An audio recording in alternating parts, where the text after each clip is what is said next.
हम एक छोटी सी फॉक्स को देख रहे थे जो कि एक चट्टान के किनारे पर लटकी हुई थी और वहाँ से गिरने वाली थी। जिसके बाद हमें एक छोटा बच्चा दिखाया जा रहा था जो कि फॉक्स को इस मुसीबत में देखकर उसकी हेल्प करने के लिए आगे बढ़ता है और उसे बचा भी लेता है। लेकिन उसे बचाते बचाते एक्सीडेंटली वो बच्चा खुद पहाड़ी से लटक गया था। यहाँ फॉक्स भी उसे बचाने की कोशिश कर रही थी लेकिन वो इस काम में कामयाब न हो पाई थी और उसके हाथों ने सिर्फ बच्चे के हाथों को जख्मी ही किया था। इसके बाद हम देखते हैं कि अब वो बच्चा पहाड़ी से नीचे गिर चुका था और वो फॉक्स उस बच्चे की हेल्प करने के लिए फौरन पहाड़ी के नीचे जाती है। लेकिन जब वो कोई रिस्पॉन्स नहीं करता तो अब फॉक्स दुखी हो चुकी थी और उसका आंसू अब बच्चे के जख्मी हाथ पर गिरता है और यहीं से मूवी का सीन कट होकर हमें 500 साल बाद का सीन दिखाया जाता है जहाँ हम बहुत से फॉक्स की सोल्स को इंसानी शक्लों में देख रहे थे। यानी ऐसा कह सकते हैं कि ह्यूमन की बॉडी के अंदर फॉक्स की सोल्स थी। वो सारी यंग फॉक्स की सोल्स एक खास जगह पर इकट्ठी होती हैं जिसका मकसद उनको इमोर्टैलिटी देना था। यानी वो अपने आप को ऐसा बनाना चाहते थे कि कभी भी मौत उन तक न आए, यानी वो कभी न मरे। और अब यहाँ पर हम एक और फॉक्स सोल को देख रहे थे जिसके पास टिकट नहीं थी, इसीलिए वो टेम्पल के अंदर नहीं जा सकता था। उसके अंदर न जाने की वजह से जहाँ वो भी उदास था वहीं उसके दोस्त भी उसका मजाक उड़ा रहे थे क्योंकि उनको लगता था कि वो कोई भी काम नहीं कर सकता। और अब यहाँ पर एंट्री होती है 9 टेल फॉक्स की जो कि कुछ ही देर में एक ओल्ड मैन में ट्रांसफॉर्म हो चुका था और वही उन फॉक्स सोल्स के ट्राइब का चीफ था। चीफ इन सारे फॉक्स को बता रहे थे कि फॉक्स सोल्स को पावरफुल होने के लिए और इमोर्टल होने के लिए एक खास ऑब्जेक्ट की जरूरत होती है जिसे एलेक्सर ऑफ सोल्स कहते हैं जो कि उनकी ह्यूमन बॉडीज के अंदर पाया जाता है। वो लोग अब अपना रिचुअल परफॉर्म करना शुरू करते हैं और बहुत सी फॉक्स टेल्स के पास उनकी ह्यूमन बॉडी के अंदर से उन्हें ब्लैक एलेक्सर मिलता है, यानी वो चीज जो उन्हें पावर देगी। लेकिन ब्लैक एलेक्सर उनके किसी काम का नहीं था, जबकि उनमें से एक लड़की जिसका नाम अजी है उसे रेड एलेक्सर मिलता है जिससे वो 5 टेल फॉक्स में चेंज हो चुकी थी। यानी अब वो बहुत ज्यादा पावरफुल हो चुकी थी और ओल्ड मैन अब उन सबको बता रहे थे कि नेक्स्ट मंथ एक ऐसा दिन आएगा जिस दिन तुम लोग व्हाइट एलेक्सर को पा सकोगे, जिसको पाते ही फॉक्स 9 टेल फॉक्स में ट्रांसफॉर्म हो जाती है और 9 टेल फॉक्स को सबसे स्ट्रॉन्गेस्ट फॉक्स माना जाता था। इसके साथ वो ओल्ड मैन ये भी बताता है कि वो व्हाइट एलेक्सर हजारों साल बाद एक मर्तबा किसी को मिलता है जिससे वो 9 टेल फॉक्स में ट्रांसफॉर्म होते हैं। जिसके बाद हम वहाँ पर सारी फॉक्स सोल्स को एक बहुत पावरफुल स्टोन के आगे देख रहे थे और इस स्टोन ने असल में उन्हें उनके मिशन देने थे। इधर ही हम दोबारा उस फॉक्स सोल को देख रहे थे जिसके पास इस टेम्पल में आने की टिकट नहीं थी, पर वो किसी न किसी तरह इस टेम्पल में पहुँच गया था और वो भी अब उस मैजिकल स्टोन के आगे अपना हाथ करता है ताकि उसे भी कोई मिशन असाइन किया जाए। चाहे उसके हाथ पर बाकी स्टूडेंट्स की तरह पूरी बात नहीं लिखी गई थी, लेकिन फिर भी वो इस बात पर खुश तो चलो कुछ तो लिखा गया है। और अब उस सेरेमनी के बाद चीफ उसे एक साइड पर लेकर जाते हैं। वो उसे कहते हैं कि तुम्हारे हाथ पर जो लिखा गया है तुम्हें पता है कि उसका मतलब क्या है। इस बात का वो जवाब देता है कि नहीं, मुझे कुछ नहीं पता। और वो उससे कहते हैं कि तुम नेक्स्ट मंथ 9 टेल फॉक्स बन सकते हो। जो बात सुनकर वो बहुत ज्यादा खुश हो गया था, लेकिन ये खुशी उसकी चंद सेकंड की ही थी जब चीफ उसे बताता है कि वो मजाक कर रहा है, जबकि उसके हाथ पर जो लिखा गया था उसका ये मकसद बिल्कुल भी नहीं था। चीफ उसे बताते हैं कि उसे कभी भी कोई एलेक्सर नहीं मिल सकता, जिसका मतलब है वो कभी भी इमोर्टल नहीं हो सकता और ना ही उसके पास किसी किस्म की पावर्स आ सकती हैं। और साथ ही चीफ उसे ये भी कहते हैं कि अगर तुम अपनी असल शक्ल में वापस नहीं आना चाहते तो तुम्हें अपना बहुत ख्याल रखना होगा। और अब उसे इस काम के लिए चीफ एक नाइफ भी देते हैं जिसको लेने के बाद अब 13 यानी ये फॉक्स सोल अपना एलेक्सर ढूंढने चला जाता है और जाते जाते वो चीफ से उनका खास स्टोन भी चुरा कर ले गया था। और उसके जाने के बाद अब चीफ उसके लिए बहुत ज्यादा परेशान थे क्योंकि उन्होंने 13 जैसे बहुत से स्टूडेंट्स को अपना एलेक्सर ढूंढते हुए मरते देखा था और वो अपने एक आदमी को 13 का ख्याल रखने के लिए उसका पीछा करने को कहते हैं क्योंकि वो इतना ज्यादा पावरफुल नहीं था कि वो अपना एलेक्सर खुद ढूंढ सके। जिसके बाद हमें दोबारा 13 को एक होटल पर दिखाया जा रहा था। वो यहाँ एक गांव में था जहाँ पर एक आदमी जिसका नाम जीजिन है वो एक आदमी को ढूंढते हुए नजर आता है। वो सब लोगों को उस आदमी का स्केच दिखाकर उसके बारे में पता कर रहा था और ऐसा ही करते करते जीजिन 13 के पास पहुँचता है, लेकिन 13 क्योंकि खाना खा रहा था इसलिए उसने उस आदमी को पूरी तरह इग्नोर कर दिया था। और जैसे ही वो आदमी 13 से दूर जाता है तो वो मैजिकल स्टोन जो वो चीफ से चुरा कर लाया था वो 13 को बताता है कि उसका एलेक्सर यही कहीं करीब ही है। और 13 अब अपना खाना छोड़कर उसकी तलाश शुरू कर देता है। अब वो एक प्रीस्ट के पास पहुंचता है। वो ओल्ड प्रीस्ट लोगों का इलाज कर रहा था और इस काम के लिए वो अपनी पेंटिंग्स के अंदर डीमंस को कैच करता था और उनका ब्लड निकाल कर वो लोगों को ठीक किया करता था, जिस तरह अभी उसने एक बच्चे को ठीक किया था। और यहाँ ये देखते हुए 13 को दोबारा जाइचुन मिलता है, जो कि पहले भी उसे होटल में मिल चुका था। 13 जैसे ही पीछे मुँह करता है तो जाइचुन के डोंकी से डर जाता है, जिसकी वजह से उसे गुस्सा आ गया था, इसीलिए उसने डोंकी को अपना पाँव मारा था। लेकिन इस काम से डोंकी को भी गुस्सा आ गया था। वो पीछे से जाकर 13 पर अटैक करता है और उसे हवा में उड़ाते हुए अपने ऊपर बिठाकर वो उसे वहाँ से लेकर चलता है, क्योंकि डोंकी अब 13 को सबक सिखाना चाहता था। और उनकी इस लड़ाई के अंदर पूरा गांव जैसे तबाह हो रहा था। जाइचुन अपने डोंकी का पीछा कर उसे रोकने की कोशिश कर रहा था। और यहाँ हमें दिखाया जाता है कि वो ओल्ड प्रीस्ट चुपके से जाइचुन पर एक मैजिक करता है, जो मैजिक उसकी प्रोटेक्शन करेगा। जबकि जंगल के दरमियान में अब हम 13 को देख रहे थे, जहाँ डोंकी ने 13 को वहाँ पर गिरा दिया था और खुद वहाँ से भाग गया था। अब उतने में यहाँ पर जाइचुन आता है। वो 13 से रिक्वेस्ट करता है कि वो उसे उसका डोंकी वापस कर दे, लेकिन 13 के पास तो असल में डोंकी था ही नहीं, इसलिए वो जाइचुन से बचकर वहाँ से भाग जाता है।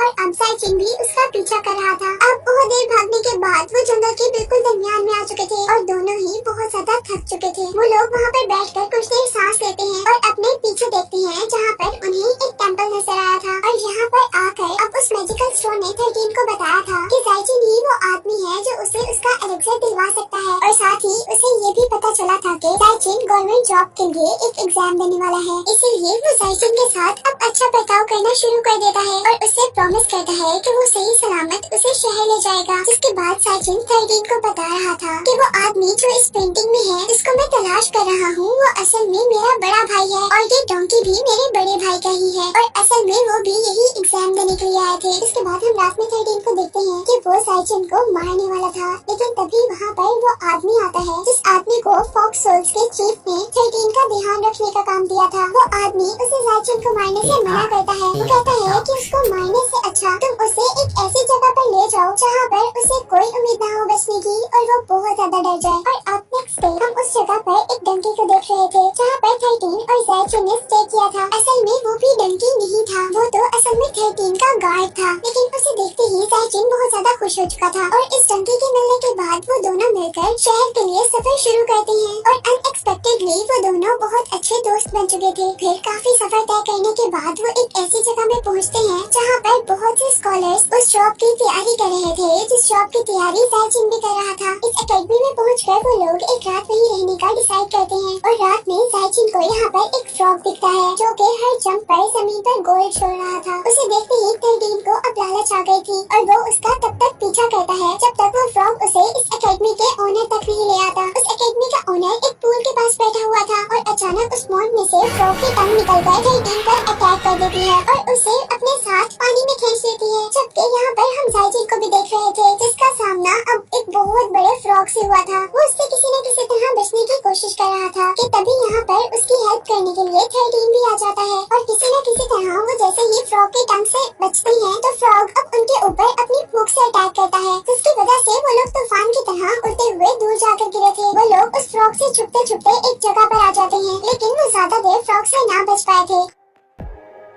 और अब 13 के ऊपर फ्रॉग अटैक करते हुए उसे अपने अंदर इनगल्फ कर लेता है और जाइचुन ये देखकर वहाँ से भाग गया था। और अब हम पर रिवील हुआ था कि असल में ये फ्रॉग कोई डेमन नहीं है, बल्कि 13 अपने गार्डियन के साथ मिलकर जाइचुन को डराने की कोशिश कर रहा था। और अब यहाँ पर दोबारा जाइचुन अपने फ्रेंड की हेल्प करने के लिए अपने हाथ में आग लेकर आया था, जिसकी वजह से वो दोनों दोबारा फ्रॉग में ट्रांसफॉर्म हो गए थे। वो यहाँ पर अपने फ्रेंड को बचाने के लिए आ गया था और जैसे ही वो फ्रॉग अपनी टंग को बाहर निकालता है जाइचुन को भी अपने अंदर खींचने के लिए, तो वो फ्रॉग की टंग को ही आग लगा देता है, जिसकी वजह से उसका पूरा मुंह जल गया था और उसके रिजल्ट में उसने 13 को अपने मुंह से बाहर फेंक दिया था। जिसके बाद अब हम उन लोगों को बोट पर सफर करता हुआ देख रहे थे और यहाँ गार्डियन 13 से कहता है कि हमें कॉन्ग शहर जाना चाहिए, जहाँ पर एक ऐसी लड़की है जो तुम्हें तुम्हारे एलेक्सर का कलर बता सकती है। और यही हम देखते हैं कि जहाँ पर वो बैठकर दोनों बातें कर रहे थे, वहाँ पर जाइचुन भी एकदम से आ गया था, जिसे देखते ही वो गार्डियन पानी में जंप कर देता है और एक डंकी में ट्रांसफॉर्म होते हुए दोबारा उनकी बोट में चढ़ जाता है। जिसके बाद 13 अब जाइचुन को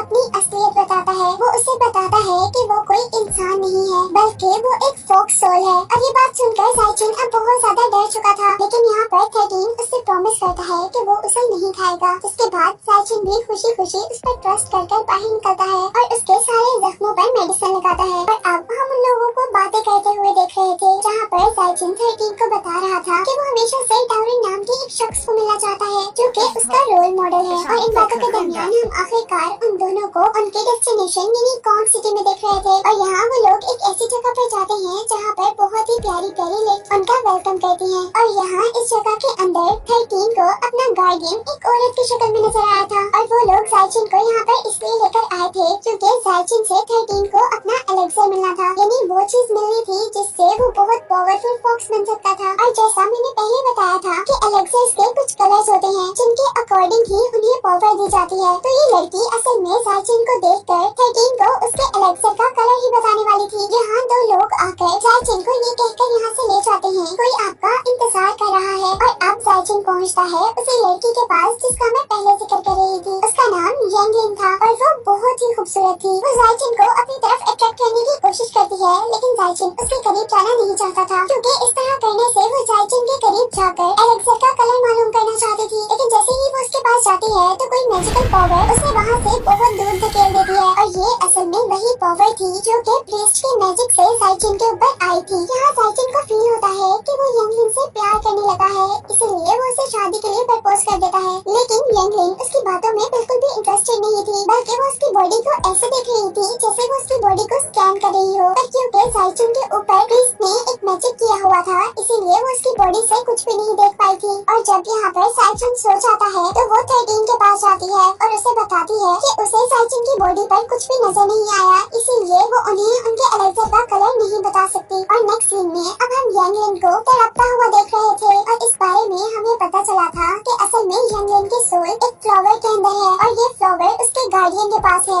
और वो उसकी सोल को अपने अकॉर्डिंग कैप्चर करता है। इसके बाद सीन कट होता है और हमें दिखाया जाता है कि जायचिन वहाँ पर पहुँच गया था जहाँ पर उसे एग्जाम देना था। वो यहाँ पर भी सब लोगों से अपने भाई के बारे में पूछ रहा था, लेकिन कोई भी उसको नहीं पहचान पाता। वो खुद को एग्जाम के लिए रेडी करता है और अब बाकी कैंडिडेट्स के साथ साथ उसका भी एग्जाम शुरू हो गया था। उनका पेपर बहुत लंबा था जो कि आधी रात तक चल रहा था। और यहाँ अब एक कैंडिडेट को फील होता है कि उसने यहाँ पर एक घोस्ट देखा है। वो सबको इस बारे में बताते, लेकिन कोई भी उसकी बात पर यकीन नहीं करता। और क्योंकि उसकी बातों से सब लोग डिस्ट्रैक्ट हो रहे थे, इसीलिए उस आदमी को तो बाहर निकाल दिया जाता है। इसके बाद हमें यहाँ पर यांगलिन को दिखाया जाता है, यानी वही लड़की जो 13 को उसके एलेक्सर का कलर बताने वाली थी। वो एक ही झटके में 13 की बॉडी से उसके सोल को अलग करती है। वो 13 को बता रही थी कि उस स्टूडेंट के कहने के अकॉर्डिंग यहाँ पर असल में एक घोस्ट था और उस घोस्ट ने यहाँ पर बहुत से स्टूडेंट्स की सोल्स को कैप्चर कर लिया है और उन स्टूडेंट्स के अंदर जायचिन भी है। यांगलिन 13 से कह रही थी कि ये सबसे बेस्ट टाइम है जिस टाइम में तुम्हें एलेक्सर मिल सकता है। वो कहती है कि क्योंकि जायचिन की बॉडी में उसकी सोल भी नहीं है, इसलिए तुम आसानी से जायचिन को मारकर उसकी बॉडी से अपना एलेक्सर निकाल सकते हो। और अब यहाँ पर हमें जायचिन को दिखाया जा रहा था जिसको घोस्ट की शक्ल में उसका भाई मिला था। लेकिन इससे पहले कि वो अपने भाई से कुछ कह पाता, उसका भाई एक इवल घोस्ट में चेंज हो जाता है। और यहाँ पर अब जायचिन की हेल्प करने के लिए उसका फ्रेंड 13 आया था। हालांकि 13 जायचिन को अपने एलेक्सर के लिए मार भी सकता था, लेकिन क्योंकि 13 दिल का बिल्कुल भी बुरा नहीं था और वो अपनी दोस्ती को भी बचाना चाहता था, इसीलिए वो अब जायचिन की हेल्प कर रहा था उसे मारने के बजाय। लेकिन 13 की इस हेल्प से जायचिन का कोई फायदा नहीं होता और वो दोनों ही एक अजीबोगरीब ट्रैप में फंस जाते हैं। और इस ट्रैप के अंदर अब जायचिन को कहीं दूर लेकर जाया जा रहा था, जबकि जायचिन के भाई के बारे में हमें पता चला था कि ये एग्जाम जो कि जायचिन भी देने आया था और हमें मूवी में पहले भी बताया जा रहा था कि जायचिन का भाई भी इसी एग्जाम की तैयारी कर रहा था और इसी एग्जाम को देते हुए वो इसी एग्जामिनेशन रूम में ही मर गया था। इसी वजह से वो यहाँ पर एक इवल घोस्ट में चेंज हो गया था। यहाँ पर 13 पर एक और इवल स्पिरिट अटैक कर देती है, जबकि जायचिन की सोल जायचिन का अपना भाई एब्जॉर्ब करने लगा था। लेकिन यहाँ अचानक एक मैजिक होता है और जायचिन के भाई को अपना पास्ट याद आ जाता है और उसे पास्ट को देखने की वजह से उसने अपने भाई को भी पहचान लिया था और वो अब उसे छोड़ चुका था। जिसके बाद अब हम देखते हैं कि 13 और जायचिन की सोल्स उनकी बॉडी में वापस आ चुकी थी। और यहाँ पर जायचिन 13 से कहता है कि अब तुमने मुझसे झूठ नहीं बोला। वो पूछता है कि बताओ क्या तुम मेरे पीछे एलेक्सर के लिए आए हो। और इसी के साथ जायचिन कहता है कि अगर तुम इसलिए आए हो तो ठीक है, मैं तुम्हें अपनी जान कुर्बान कर एलेक्सर देने के लिए तैयार हूँ। लेकिन अब 13 को ये नहीं चाहिए था, बल्कि 13 यंगलिन को फ्री करना चाहता था। और यहाँ हम पर यंगलिन की असल सच्चाई रिवील होती है और हमें पता चला था कि वो एक लड़की बहुत ही खूबसूरत घोस्ट है और घोस्ट बनने से पहले वो लड़की एक ऑर्फन थी, यानी उसका इस दुनिया में कोई भी नहीं था। इसीलिए लोगों ने उसका बहुत गलत इस्तेमाल किया, जिसके नतीजे में उसने अपनी जिंदगी से तंग आकर अपने आप को ही खत्म कर लिया था। और मरने के बाद वो एक ऐसे घोस्ट में चेंज हो गई थी जो घोस्ट इंसानों का दिल खाया करते थे और अपनी ब्यूटी को प्रिजर्व करने के लिए, यानी बरकरार रखने के लिए वो लोगों का ब्लड पिया करते थे। और अब यंगलिन की सच्चाई जानने के बाद जायजिन 13 की हेल्प करने को मान जाता है, यानी अब वो यंगलिन को इन सब चीजों से फ्री करना चाहता था। इसीलिए वो यंगलिन के पास जाता है और उसे प्रपोज करता है, लेकिन यंगलिन यहाँ उसे अपनी वही सच्चाई बताती है जो सच्चाई उसके बारे में 13 ने जायजिन को बताई थी। लेकिन जायजिन अभी भी उससे शादी करना चाहता था और आखिरकार यंगलिन भी जायजिन के साथ जाने पर तैयार हो जाती है और वो लोग भागकर एक ब्रिज तक आते हैं जहाँ पर 13 ऑलरेडी उनका इंतजार कर रहा था। लेकिन यंगलिन को यहाँ पर एक गलतफहमी हो गई थी और वो ये थी कि 13 अभी भी जायजिन को मारना चाहता है, लेकिन ऐसा तो कुछ भी नहीं था। और अब वो जायजिन को बचाने के लिए 13 पर अटैक कर देती है और यहाँ जायजिन यंगलिन को 13 से बचाने की कोशिश करता है, जिसके साथ यहाँ पर एक और फॉक्स डेमन की एंट्री होती है, जिसने अपने साथी 13 को बचाने के लिए यंगलिन पर अटैक कर दिया था। जायजिन जल्दी से 13 को छोड़कर यंगलिन तक आता है, लेकिन अब यंगलिन को बचाना बहुत मुश्किल था क्योंकि वो बिल्कुल मरने वाली थी। और मरते मरते यंगलिन जायजिन को बताती है कि वो भी उसको उतना ही पसंद करती है जितना वो उसे करता था। जिसके बाद वो एक स्मोक बनकर गायब हो चुकी थी क्योंकि जायजिन को अपनी जिंदगी में पहली बार कोई पसंद आया था। और साथ ही अब उसे इस बात का गुस्सा भी था कि हमेशा से 13 जायजिन से झूठ बोलता आया था। और अब वो जाकर 13 पर अपना सारा गुस्सा निकाल देता है। उसकी बातें सुनकर अब 13 को भी सच में गिल्ट फील हो रहा था, इसीलिए वो भी अपने आप को मारने की कोशिश करता है। लेकिन इससे पहले कि वो अपने आप को मार पाता, उसके पीछे एक पेपर अपेयर होता है और अचानक से 13 उस पेपर के अंदर गायब हो जाता है। जिसके बाद हम पर रिवील हुआ था कि असल में वो पेपर मूवी के स्टार्ट में दिखाए जाने वाले फॉक्स ट्राइब के चीफ ने ही भेजा था ताकि वो 13 को बचा सके। और चीफ यहाँ पर 13 को बताते हैं जब ये फॉक्स पहाड़ी से गिरने लगी थी तो उसे बचाने वाला बच्चा असल में जायजिन ही था। ये मूवी के स्टार्ट में दिखाए जाने वाले सीन की बात हो रही है जिसमें फॉक्स के तौर पर वहाँ पर 13 था और वो बच्चा जो फॉक्स को बचा रहा था वो असल में जायजिन था। और चीफ अब उसे बताते हैं कि असल में जायजिन की बॉडी के अंदर वाइट एलेक्सर जो कि 13 को बहुत पावरफुल बना सकता है। जिसके बाद हमें काफी ऐसे बात का सीन दिखाया जाता है जहाँ पर जायजिन अब 13 को ढूंढ रहा था और आखिर वो अपनी काफी कोशिशों के बाद 13 को एक फॉरेस्ट में ढूंढ लेता है और उससे उस रात के लिए माफी मांगता है जिस रात उसने गुस्से में 13 को बहुत बुरी बातें कह दी थी। और अब जायजिन 13 को पावरफुल करने के लिए उसे एलेक्सर देने के लिए अपने आप को कुर्बान कर देता है। और जैसे ही जायजिन अपनी बॉडी के अंदर से एलेक्सर निकालता है तो असल में उस पर रिवील होता है कि उसके सामने 13 नहीं बल्कि 13 की शक्ल में 13 का वो गार्डियन था और वो 13 की शक्ल में असल में वो एलेक्सर लेने के लिए आया था क्योंकि उसे चीफ से पता चला था कि जायजिन के पास वाइट एलेक्सर है और वो अब 13 से पहले वो एलेक्सर लेकर पावरफुल होना चाहता था। लेकिन उसके हाथ में जाते ही वो एलेक्सर ब्लैक हो जाता है, जिसके बारे में मैंने मूवी के स्टार्ट में भी बताया था कि ब्लैक एलेक्सर उनके किसी काम का नहीं होता। इसीलिए 13 का गार्डियन उस एलेक्सर को वहाँ फेंक कर वापस चला जाता है। और जैसे ही ये सारा वाकया असल 13 को पता चलता है तो वो गुस्से में यहाँ तक पहुँचता है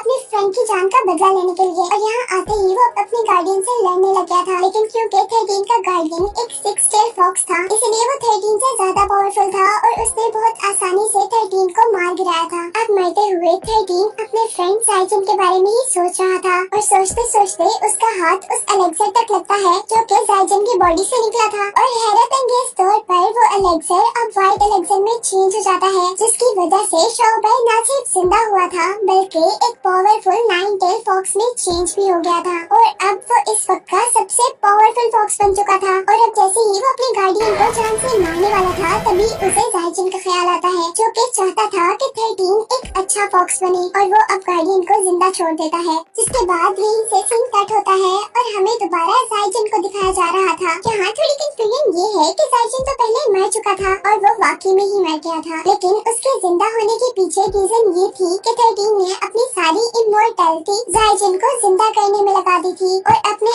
आप को एक बर्थडे से फॉक्स में चेंज कर दिया था, जिसके बाद से जाइजिन और 13 की शक्ल में वो छोटा सा फॉक्स दोनों अब हमेशा मिलकर खुशी खुशी रह रहे थे। जबकि दूसरी तरफ अब हमें 13 के गार्डियन को दिखाया जा रहा था, जो कि एक पेपर में कैद हो गया था और हम पर रिवील हुआ था कि असल में एग्जामिनेशन हॉल में जो बहुत से स्टूडेंट्स की मौत हुई थी वो इसी फॉक्स डेमन की वजह से हुई थी, क्योंकि वो व्हाइट एलेक्सर लेना चाहता था, लेकिन क्योंकि उसकी सोल बुरी थी इसीलिए उसे कभी भी व्हाइट एलेक्सर नहीं मिल सकता था। जिसके बाद इस मूवी का कंक्लूजन ये निकला था कि बुराई की हमेशा हार होती है और अच्छे लोग 13 और जाइजिन की तरह हमेशा खुश रहते हैं। जिसके साथ ये मूवी एंड हो जाती है।